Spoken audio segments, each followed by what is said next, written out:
And it means namaz is a relaxation for all of us.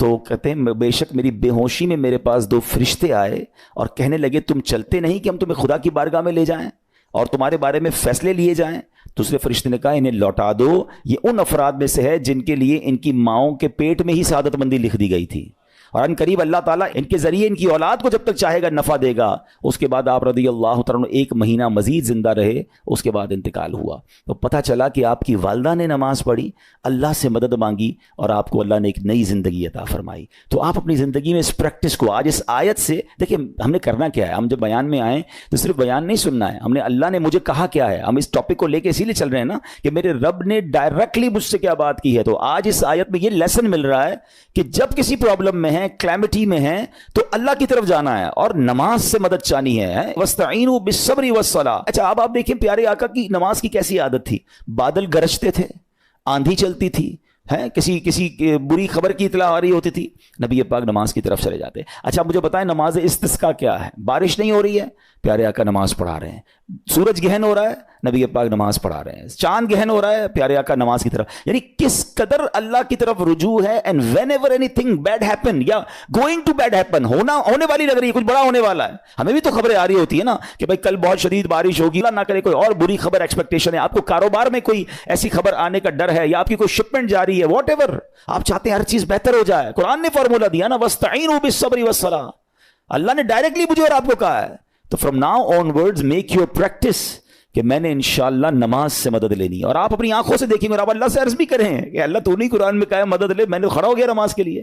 تو نماز سے آپ نے مدد لینی ہے. اچھا اب اس کے بعد آیت کا جو سیکنڈ پارٹ ہے کہ صبر سے بھی مدد لینی ہے. اور آگے کیا فرمایا, ان اللہ مع الصابرین, اللہ صابروں کے ساتھ ہے. سبحان اللہ. اس کا مطلب یہ ہوا کہ اللہ تعالیٰ اپنے علم و قدرت کے ساتھ, ویسے تو ہر کسی کے ساتھ ہے, لیکن یہاں صبر کرنے والوں کا خاص ذکر اس لیے ہوا تاکہ انہیں معلوم ہو جائے کہ اللہ تعالیٰ ان کی مشکلات کو دور فرما دے گا. مگر کرنا کیا ہے؟ صبر کرنا ہے. اچھا اب صبر کے بارے میں 2 باتیں بڑی اہم ہیں کہ صبر نارملی ہم جب بھی صبر کے بارے میں سنتے ہیں تو صبر ہم کہتے ہیں یار تکلیف آئی ہے صبر کرو. یقیناً یہ بھی صبر ہے, مگر صبر کی ایک اور قسم بھی ہے جو اس سے بھی سپیریئر ہے, جو اس سے بھی افضل ہے. اور وہ کیا ہے؟ گناہ کے لیے دل چاہے, حرام کے لیے دل چاہے, نفسانی خواہشات برا کام کروانا چاہ رہی ہیں اور بندہ اس پر صبر کرے. یہ صبر جو ہے نا, یہ شریعت کو اور محمود ہے اور بڑا افضل ہے کہ انسان کو جی چاہے کہ فلاں گناہ کرنا ہے مگر وہ اس پر صبر کرے. اور دوسرا صبر وہی ہے جو ہم جانتے ہیں کہ کوئی مصیبت آ جائے, کوئی آفت آ جائے, کوئی ہمارا اللہ نہ کرے کسی سے لڑائی ہو جائے, ہمیں کوئی برا بلا کہے, ہم اسے معاف کر دیں, صبر کریں. یا جسمانی تکلیف ہے, کاروبار میں پرابلم ہے, ہم اللہ کی رضا پر راضی رہیں. تو یہ 2 قسم کے صبر ہیں. اور جب کوئی بندہ صبر کرتا ہے نا تو قرآن و حدیث اور بزرگان دین کے اقوال سے میں اب اس کو اس کے 10 فائدے بتانا چاہتا ہوں. میں کہتا جاؤں گا, آپ اللہ کے ذکر کی نیت سے سبحان اللہ بھی کہتے رہیں, جنت میں درخت بھی لگاتے رہیں. ٹھیک ہے. اللہ تعالیٰ صبر کرنے والوں کے ساتھ ہے. صبر کرنے والے کو اس کے عمل سے اچھا اجر ملے گا, صبر کرنے والے کو بے حساب اجر ملے گا. صبر کرنے والوں کی جزا دیکھ کر قیامت کے لوگ حسرت کریں گے. صبر کرنے والے رب کریم کی طرف سے درود و ہدایت اور رحمت پاتے ہیں. صبر کرنے والے اللہ کو محبوب ہیں. صبر آدھا ایمان ہے. صبر جنت کے خزانوں میں سے ایک خزانہ ہے. صبر کرنے والے کی خطائیں مٹا دی جاتی ہیں اور صبر ہر بھلائی کی کنجی ہے. اب آتے ہیں ان دونوں صبر کو تھوڑا سا ڈیفائن کرتے ہیں. ایک نفسانی خواہشات, گناہ کا جی چاہتا ہے, کیونکہ نفس ہے نا وہ تو ہر وقت موج مستی چاہتا ہے, وہ تو ہر وقت چاہتا ہے جناب بس یہ بھی کام کر لوں وہ بھی کر لوں. اب مجھے یہ دیکھنا ہے کہ میرا یہ کام اللہ کو راضی کرے گا یا رب کو ناراض کر دے گا. لیکن جو نفسانی خواہشات پر صبر کرتا ہے نا, گناہ سے اپنے آپ کو بچاتا ہے, قرآن کیا کہتا ہے, وَأَمَّا مَنْ خَافَ مَقَامَ رَبِّهِ وَنَهَى النَّفْسَ عَنِ الْهَوَىٰ فَإِنَّ الْجَنَّةَ هِيَ الْمَأْوَىٰ. اور رہا وہ جو اپنے رب کے حضور کھڑے ہونے سے ڈرا اور نفس کو خواہش سے روکا تو بے شک جنت ہی اس کا ٹھکانہ ہے. دل چاہ رہا ہے, شیطان کہہ رہا ہے کر لے, کوئی دیکھنے والا نہیں ہے, علاقہ بھی چینج کر لیا, شہر بھی تبدیل ہو گیا, nobody here to watch you, مگر اللہ دیکھ رہا ہے. اچھا نارملی اگر غور کریں ہم گناہ کرتے کیوں ہیں, جتنے بھی گناہ ہیں, what ever the list of گناہ اٹھائیے, کوئی شراب پیتا ہے, کوئی بدکاری کرتا ہے, معاذ اللہ, کوئی جوا کھیلتا ہے, کوئی جناب بے حیائی کرتا ہے, گندی چیزیں دیکھتا ہے یا جھوٹ بولتا ہے, واٹ ایور, ان تمام گناہوں میں تھوڑی سی لذت ہے, ٹیسٹ. ٹھیک ہے, غیبت میں بھی ٹیسٹ ہے, بلکہ کتابوں میں آیا کہ غیبت میں شراب سے بھی زیادہ مزہ ہے, جبھی تو بندہ چھوڑتا نہیں ہے. اچھا لیکن یہ تمام ٹیسٹ میں ایک بڑی اہم بات اب میں کہنے جا رہا ہوں. یہ بزرگ نے بڑی کمال کی ون لائنر ہمیں دے دیا ہے. وہ کہتے ہیں کبھی بھی لذت کے لیے گناہ مت کرنا, کیونکہ لذت ختم ہو جائے گی, گناہ کا جواب اور پنشمنٹ باقی رہ جائے گی. اب آپ اس فارمولے کو سامنے رکھیں کہ جب بھی ہم گناہ کرتے ہیں فیو منٹس یا فیو آورز کی ایک انجوائمنٹ ہے, آفٹر دیٹ انجوائمنٹ ختم, مگر اس کا جواب باقی ہے, عذاب باقی ہے, اللہ نہ کرے اللہ ناراض ہوا تو پنشمنٹ باقی ہے. تو کیا فرمایا, انجوائمنٹ کے لیے گناہ مت کرنا, انجوائمنٹ ختم ہو جائے گی, عذاب باقی رہ جائے گا. اور اگلا سینٹنس کتنا خوبصورت ہے, فرماتے ہیں کبھی بھی تکلیف کی وجہ سے نیکی مت چھوڑنا, تکلیف ختم ہو جائے گی, اجر باقی رہ جائے گا. اب مثال دیتا ہوں, اس کے 2-3 ایگزامپل سمجھیے. گناہ کی ایگزامپل تو آپ سمجھ گئے کہ کوئی بھی تھوڑی دیر کا گناہ کرتا ہے, لذت پاتا ہے, وہ گناہ ختم, عذاب باقی. اب نیکی میں کیا ہوتا ہے, فجر کے لیے اٹھنا ہے, نیند آ رہی ہے, دل نہیں چاہ رہا, آپ اٹھے, آپ نے وضو کیا, فجر پڑا, وہ اٹھنے کی تکلیف تو ختم ہو گئی نا, واپس سونا ہے تو سو جائیے, مگر فجر کا اجر اور ثواب باقی رہ گیا ہے. رمضان کے روزے ڈیفیکلٹ ہیں, لیکن افطار کے بعد تکلیف ختم ہو جاتی ہے, ہم کھاتے پیتے ہیں, موج کرتے ہیں, مگر ثواب باقی رہ جاتا ہے. کبھی کبھی آپ کو کوئی مسجد کے میں بلاتا ہے, یار چلو بھائی بیان ہو رہا ہے, اجتماع ہو رہا ہے, کوئی نیکی کی بات ہو رہی ہے, نہیں یار دل نہیں چاہ رہا, آپ آ گئے, آدھے 1 گھنٹہ بیٹھے, پھر چلے گئے, وہ آپ کا جو ٹینشن تھا یا پریشر تھا وہ ختم ہو گیا, مگر ثواب باقی رہ گیا. تو اب اس فارمولے کو یاد رکھیے گا, جب بھی گناہ آپ کی طرف آئے نا, آپ سوچیں کتنی دیر کا فائدہ ہے, 1 گھنٹہ دوستوں کے ساتھ بیٹھوں گا, بری باتیں کروں گا 2 گھنٹے, فلم دیکھوں گا 2, 2.5, 3 گھنٹے, بس اس کے بعد جواب تو باقی ہے نا, قیامت تک اللہ کو جواب دینا پڑے گا. نہیں یار مجھے انجوائمنٹ کے لیے گناہ نہیں کرنا ہے. اور جب کوئی نیکی کا کام آئے اور آپ کو لگے یار دل نہیں چاہ رہا, مزہ نہیں آ رہا, بوریت ہوگی, چھوڑنا یار, تو بندہ سوچے کتنی دیر کی نیکی ہے, آدھے گھنٹے کی, 1 گھنٹے کی, بس 2 گھنٹے کی, اور ثواب باقی رہ جائے گا. Let's do it. اگر یہ بات سمجھ آ گئی نا آپ کو, تو انشاءاللہ دیکھیے گا گناہ سے بچنا اور نیکیاں کرنا آسان ہو جائے گا. تو اب کیا فرمایا قرآن نے کہ جس نے اپنے نفس کو روکا, کیا خوبصورت آیت ہے, وَأَمَّا مَنْ خَافَ مَقَامَ رَبِّهِ وَنَهَى النَّفْسَ عَنِ الْهَوَىٰ, اور رہا وہ جو اپنے رب کے حضور کھڑے ہونے سے ڈرا اور نفس کو خواہش سے روکا, تو بے شک جنت ہی اس کا ٹھکانہ ہے. اور ایک اور جگہ کمال سے فرمایا, وَلِمَنْ خَافَ مَقَامَ رَبِّهِ جَنَّتَانِ, مبارک ہو ان کو جو اللہ سے ڈرتے ہیں نا, صبر کرتے ہیں, گناہ نہیں کرتے, رک جاتے ہیں. قرآن کہتا ہے جو اپنے رب کے حضور کھڑے ہونے سے ڈرے, اس کے لیے 2 جنتیں ہیں, 1 نہیں 2 جنتیں ہیں. سورہ رحمان کی آیت ہے. تو پتا چلا کہ نفس کو روکنا یہ آسان بھی نہیں ہے, ہاں دل بہت چاہتا ہے, مگر یہ صبر جو ہے نا, ان اللہ مع الصابرین کا جو معراج ہے, جو ٹاپ آف دا لسٹ صبر ہے, وہ یہ صبر ہے. اچھا اب آتے ہیں ایک اور صبر کی صورت, کہ اب آپ کو کسی نے غصہ دلا دیا, برا بھلا کہا, یا آپ کے مزاج کے خلاف بات ہو گئی, اب آپ نے روکنا ہے اپنے آپ کو. اب غصے کا اظہار نہیں کرنا, لڑائی نہیں کرنی, گالی کا جواب گالی, اینٹ کا جواب پتھر, انگریزی کا مقولہ ہے نا ٹٹ فور ٹیٹ, جیسے کو تیسا نہیں, یہ ہماری شریعت ہمیں نہیں سکھاتی. اچھا آج کل کسی کو کہو نا یار آپ کیوں یار لڑائی کر رہے ہیں, بھائی میں جواب نہ دوں تو لوگ سمجھیں گے کمزور آدمی ہوں, مجھے اپنا روب بھی تو رکھنا ہے, میں بھی تو پتا چلے کون ہوں, اپنا بتاؤں تو صحیح کون ہوں. سچی بات پتہ ہے کیا ہے, جو ٹٹ فور ٹیٹ کرتا ہے, گالی کا جواب گالی سے دیتا ہے نا, وہ واقعی بتا دیتا ہے وہ کون ہے, وہ اپنا تعارف کروا رہا ہوتا ہے کہ یہ بھی ایسا ہے, میں بھی ویسا ہی ہوں. او بھائی. اچھا پھر ایک اور عجیب جملہ بڑا مشہور ہے آج کل, جناب ہم شریف کے ساتھ شریف ہیں, ہم بدماش کے ساتھ بدماش ہیں. مجھے آج تک سمجھ نہیں آئی یہ کون سا بٹن لگا ہوا ہے آپ کے اندر کہ شریف کے ساتھ آپ شریف ہو جاتے ہیں, بدماش آتا تو آپ بھی بدماش ہو جاتے ہیں. جناب والا, شریف آدمی شریف کے ساتھ بھی شریف ہوتا ہے, بدماش کے ساتھ بھی شریف ہوتا ہے. جب بھی تو وہ غلط آدمی اچھا ہوگا نا. نبی پاک علیہ الصلوۃ والسلام نے گالیاں سن کر دعائیں دی ہیں, پتھر برسانے والوں کو بھی دعائیں دی ہیں, مگر ہم تو تیار ہی رہتے ہیں یار میں بتاؤں گا اس کو میں کون ہوں, 1 گالی دی ہے میں اس کے ساتھ پشتوں کو گالیاں دوں گا. تو پھر آپ بھی ویسے ہی ہو گئے نا جناب. حدیث پاک کیا ہے, ہو از مور اسٹرانگر, ہو از مور پاورفل. اللہ کے حبیب علیہ الصلوۃ والسلام فرماتے ہیں کہ بہادر وہ نہیں, یہ بخاری شریف کی حدیث ہے, بہادر وہ نہیں جو پہلوان اور دوسرے کو پچھاڑ دے, بلکہ بہادر وہ ہے جو غصے کے وقت اپنے آپ کو قابو میں رکھے. اصل بہادری یہ ہے.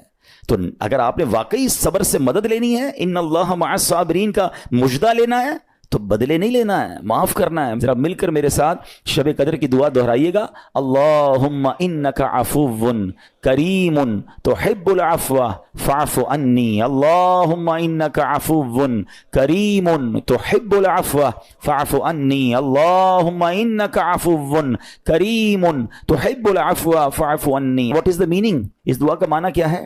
اللہم انک عفو, اے اللہ تو معاف کرنے والا ہے, تحب العفو, معافی کو پسند کرتا ہے, فاعف عنی, اللہ مجھے بھی معاف کر دے. ہم کیا کہہ رہے ہیں اللہ سے, اللہ مجھے معاف کر دے, میرے سارے اگلے پچھلے گناہ معاف کر دے. مگر دیر از اے کوسچن, آپ نے معاف کر دیا سب کو؟ بندہ کہتا نہیں میں تو انتظار میں بیٹھا ہوں, میں تو موقع کی تلاش میں, بس موقع ملے پھر بتاؤں گا میں کون ہوں. ہاتھ میں آ نہیں رہا بندہ, ٹرائی کر رہا ہوں کسی جگہ آ جائے, بس کوئی اس کے پیسے ویسے آ جائیں, کوئی اس کا معاملہ میرے پاس آ جائے, بس پھر دیکھو کیا کرتا ہوں. بیٹھے اس انتظار میں بیٹھے بہت سارے لوگ, کمال ہے یار. یعنی دشمنیاں پالی ہوئی ہیں, رشتہ داریاں کاٹی ہوئی ہیں, دوستوں کے پاس جا نہیں رہے ہیں, میاں بیوی میں لڑائی ہے, ایک سوری کے لیے بیوی گھر بیٹھی ہے, وہ کہتی شوہر سوری کہہ دے تو میں آ جاؤں گی, شوہر کہتا ہے بیوی معافی مانگ لے تو میں لے آؤں گا. ارے بھائی کوئی بھی آگے بڑھ کے معافی کر لو بھائی, اللہ سے معافیاں مانگ رہے ہو, بندوں کو معاف کرنے کے لیے کوئی تیار نہیں ہے. مجھے خود بتائے نا یہ کیسی دعا ہے کہ اے اللہ تو مجھے معاف کر دے, میں نے کسی کو معاف نہیں کرنا. یہ بنتی ہے دعا؟ اللہ سے پتہ ہے کیا کہیں, اے اللہ میں نے بندہ ہو کر تیرے سارے بندوں کو معاف کر دیا ہے, تو سب سے بڑا معاف کرنے والا ہے نا, اللہ تو بھی مجھے معاف کر دے. Look at the way to talk, یہ مزہ ہے نا بات کرنے کا, پھر دعا کرنے کا لطف بھی آئے گا آپ کو.